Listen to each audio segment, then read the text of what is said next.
जय हिंद बच्चों, welcome in Hindi class and I am your Hindi teacher. बच्चों, आज मैं जो पाठ आपको पढ़ाऊंगी उसका नाम है दावत की अदावत, जो अन्नपूर्णानंद वर्मा द्वारा लिखित है। मित्र मंडली प्राय मनोरंजन करती है, हंसी मजाक करती है, किंतु कभी कभी यह मनोरंजन भीषण रूप से कपट कारक भी हो सकता है। ऐसी ही एक घटना को आधार बनाकर लेखक ने हास्य विनोद से परिपूर्ण यह कहानी लिखी है। बच्चों, लेखक के दोस्त लेखक को ऐसी जगह दावत पर बुलाते हैं जो शहर से काफ़ी दूर थी। लेखक साइकिल से 5 मील का रास्ता पार करते हैं। यह रास्ता बहुत ही ख़राब था। उनके लिए यह सहारा का रेगिस्तान के समान था। सड़क पर इतनी मोटी धूल की परत बैठी थी जो उनके बालों में और उनके कपड़ों में जमा हो गई थी। उन्होंने इतनी धूल फाँक ली थी कि अगर वो अपने फेफड़ों को बाहर निकाल कर रख देते तो देखने वाले समझते कि सीमेंट के बोरे रखे हैं।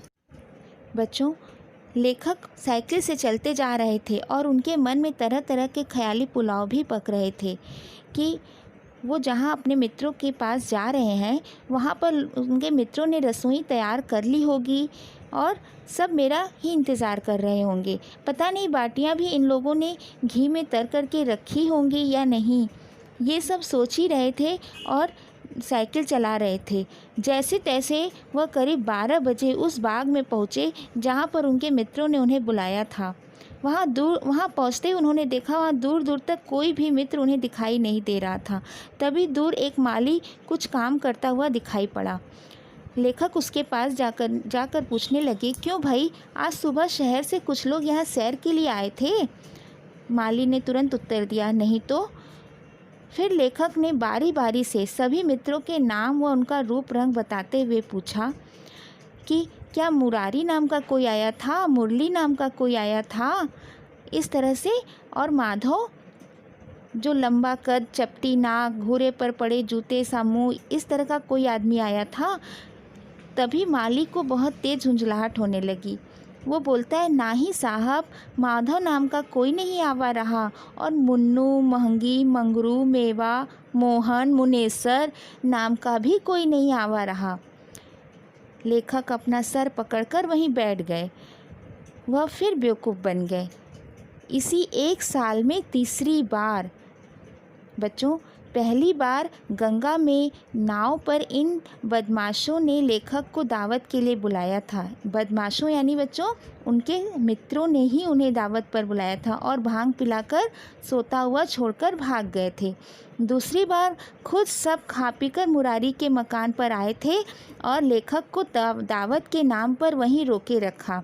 पास के किसी कमरे में जलते हुए तवे पे पानी के छींटे दे देकर वे भुलावा दे रहे थे कि खाना तैयार हो रहा है। अंत में रात के 12 बजे वह खाली पेट रोते कलपते घर लौटते हैं।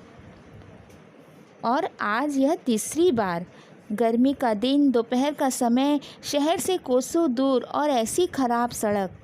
लेखक ने उस माली से कहा, जरा 5 मिनट के लिए अपने कानों में उंगली तो डाल लो। तो माली ने पूछा, क्यों? क्योंकि मैं अपने दोस्तों को गाली दूंगा। बच्चों, लेखक इस समय बहुत गुस्से में थे।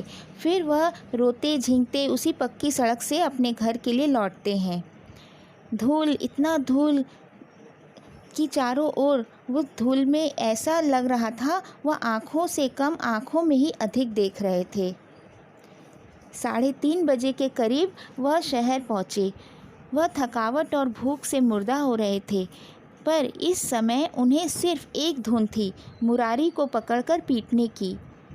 वही ऐसा शरारती आविष्कारक और सूत्रधार है जिसने ऐसा कार्य किया है। वह सीधा मुरारी के मकान पर पहुँचे। पूछने पर छोटे भाई ने बताया कि वह घर पर नहीं है। पास ही में मुरली का मकान था। लेखक वहां गए, वहां भी वह नहीं मिला। माधव से भी भेंट नहीं हुई। लेखक समझ गए कि सब के सब जानबूझकर कहीं छिपे हुए हैं। यह तो वे सब जान ही रहे होंगे कि वह सभी के इस समय लेखक सभी के खून के प्यासे होंगे। वह अपने मकान की ओर चले। रास्ते में पंडित नेकीराम से भेंट हो गई। वे इसी ज़िले में रेलवे के राहुलगंज नामक स्टेशन के स्टेशन मास्टर थे। लेखक का उन पर बड़ा एहसान था, इसलिए वे लेखक का बड़ा लिहाज करते थे। बच्चों, बातों ही बातों में पंडित नेकी राम ने लेखक को अपने घर पर बुलाया और यह भी बताया कि वह दो महीने की छुट्टी पर जा रहे हैं। तब लेखक ने उनसे कहा, अच्छा, मैं आऊँगा, हो सके तो आपके जाने से पहले ही मैं आ जाऊँगा। 3 दिन बीत गए। चौथे दिन लेखक के सभी मित्र उसके मकान पर आए। इसके पहले कि लेखक का पारा चढ़े, उन सब ने हंसना शुरू कर दिया और लेखक दांत पिसते रह गए। तभी मुरारी ने हंसते हुए कहा, देखो, जब तक तुम हम लोगों को एक दावत न दे दोगे, तब तक हम लोग तुम्हें इसी तरह बेवकूफ़ बनाकर छकाया करेंगे। किसी तरह अपना गुस्सा पीते हुए लेखक ने कहा, अपने घर तो मैं तुम लोगों को दावत दे नहीं सकता। मेरी पत्नी तुम लोगों को समाज की तलछट समझती है। राहुलगंज चलोगे? छोटी लाइन से तीसरा स्टेशन है। यहाँ पर बड़ा रमणीक स्थान है। वहाँ के स्टेशन मास्टर मेरे मित्र हैं। वह दावत का सारा प्रबंध कर रखेंगे। लेखक की यह राय सबको बड़ी पसंद आई। कल ही वहाँ चलने की पक्की ठहरी। दूसरे दिन शाम को 5 बजे की गाड़ी से सभी लोग रवाना हुए और 6 बजते बजते राहुलगंज पहुँचे। पंडित नेकी राम मेरे साथ इतने आदमियों को देखकर घबरा गए। लेखक ने उन्हें अलग ले जाकर कुछ बातें की और पंडित नेकी राम मन ही मन हंसने लगे। इधर मुरारी और मोहन में आसन कहाँ जमाया जाए, इस बात पर बहस हो रही थी। तभी लेखक ने उन्हें कहा, क्यों न उस पानी की टंकी पर बैठा जाए, जो रेल की पटरियों से कुछ दूरी पर था। ज़मीन से करीब 90 फीट की ऊंचाई पर लोहे के खंभों पर यह टंकी बिठाई गई थी, जो ऊपर से ढकी हुई थी तथा ऊपर चढ़ने के लिए लोहे की पतली सीढ़ी रखी थी। लेखक को लगा, अपने दोस्तों को चकमा देने के लिए इससे अच्छी जगह और क्या हो सकती है। फिर लेखक ने टंकी पर दरी बिछा दी। पूरी मित्र मंडली ऊपर चढ़ गई। 2-3 घंटों तक आपस में हंसी मजाक करने के बाद ठीक 9 बजे भोजन के प्रबंध के लिए लेखक नीचे उतरे। पंडित नेकी राम अपने कमरे में स्टेशन पर बैठे हुए थे।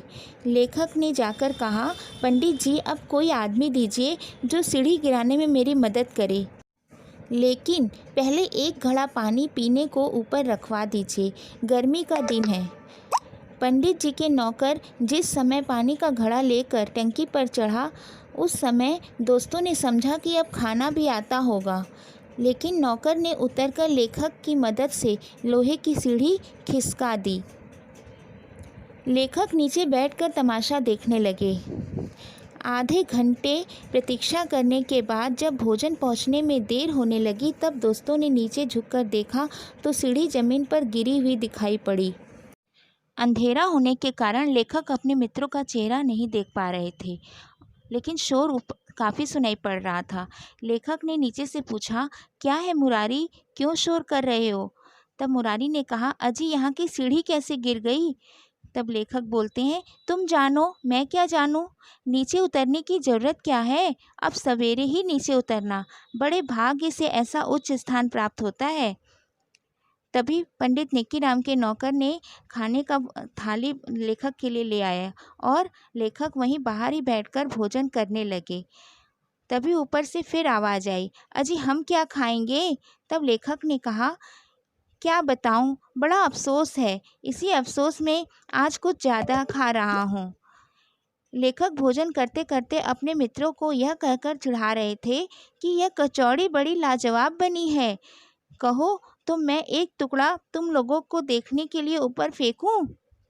अजी, रबड़ी की खुशबू से तो दिल हरा हो गया, तुम लोगों तक इसकी खुशबू पहुंच रही है या नहीं? टंकी के ऊपर से 4 जोड़ी आंखें एक लगातार लेखक को घूरे जा रही थीं और कोई जवाब नहीं मिल रहा था। लेखक को बड़ा मज़ा आ रहा था। लेखक ने अपना खाना ख़त्म किया और जाते जाते लेखक ने अपने मित्रों को एक और हिदायत दी। उन्होंने कहा, एक और बात, पंडित नेकीराम ने कहा है कि रात में अगर किसी ने शोर किया तो वे पुलिस को खबर दे देंगे कि कुछ बाहरी लोग बिना इजाज़त स्टेशन की टंकी पर चढ़ गए हैं और उधम मचा रहे हैं। तभी ऊपर से मुरली और मोहन की आवाज़ आई, तुम्हारा सत्यानाश हो। 11 बज गए थे। लेखक भी पंडित नेकीराम के साथ वहीं स्टेशन पर जाकर लेट गए। सुबह 3:30 बजे की गाड़ी से जब पंडित नेकीराम रवाना हुए, तब लेखक भी उसी गाड़ी से रवाना हो गए। पंडित जी ने नए स्टेशन मास्टर से, जो उनके मित्र थे, चलते चलते कह दिया था कि उनके कुछ मेहमान पानी की टंकी पर सो रहे हैं। इन्हें सुबह 6 बजे की गाड़ी के समय से पहले ही सीढ़ी लगाकर उतार दीजिएगा। घर जाकर लेखक कई दिन तक बाहर नहीं निकले। मुरारी वगैरह आते थे और हाथ मल कर लौट जाते थे। धन्यवाद बच्चों।